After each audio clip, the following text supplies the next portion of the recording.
ഈശോയിൽ ഏറെ സ്നേഹമുള്ളവരെ, ഓഗസ്റ്റ് 27 വിശുദ്ധ മോനിക്കയുടെ തിരുനാൾ ദിനമാണ്. ആഫ്രിക്കയിലെ കാർത്തേജിൽ 332 അവൾ ജനിച്ചു. വലിയ ഭക്ത. എന്നാൽ വിവാഹം കഴിച്ചതോ കോപിഷ്ഠനും വിജാതീയനുമായ പെട്രീഷ്യസ് എന്ന യുവാവിനെ. ക്ഷമയുടെ പാഠങ്ങൾ മോനിക്ക അഭ്യസിക്കാൻ അത് കാരണമായി. ആ ക്ഷമ തന്നെ അദ്ദേഹത്തെ മാനസാന്തരപ്പെടുത്തി. അടുത്ത ദുഃഖം, മകൻ അഗസ്റ്റിൻ മനിക്കേയൻ പാഷണ്ഡിയായി മാറി. അവിഹിത ബന്ധത്തിൽ ഒരു കുട്ടി.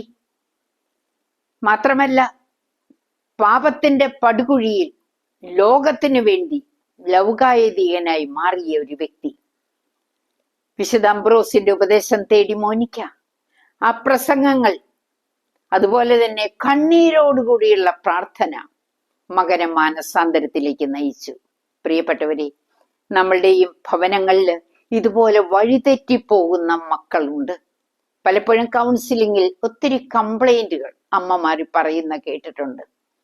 എല്ലാവർക്കുമുള്ള ഉത്തരം ഒന്നേയുള്ളൂ: കണ്ണീരോടുകൂടി പ്രാർത്ഥിക്കുക, വചനം ശ്രവിക്കുക, ആത്മീയ ഉപദേശങ്ങൾ തേടുക, നിരാശപ്പെടുകയല്ല, പ്രത്യാശയോടെ ക്ഷമയോടെ കാത്തിരിക്കുക പ്രാർത്ഥനയിൽ. ദൈവത്തിന്റെ വലിയ കൃപ കുടുംബങ്ങളിലേക്ക് ഒഴുകിയിറങ്ങട്ടെ. പ്രിയപ്പെട്ടവരെ, അമ്മമാരെ വേദനിക്കണ്ട. ദൈവം നമ്മോടൊപ്പമുണ്ട്, നമ്മുടെ പ്രാർത്ഥന കേൾക്കുന്നുണ്ട്. പരിശുദ്ധമ്മ മാതാവേ, ഞങ്ങൾക്ക് വേണ്ടി പ്രാർത്ഥിക്കണമേ, മാധ്യസ്ഥം വഹിക്കണമേ. പിതാവിന്റെയും പുത്രന്റെയും പരിശുദ്ധാത്മാവിന്റെയും നാമത്തിൽ ആമേൻ.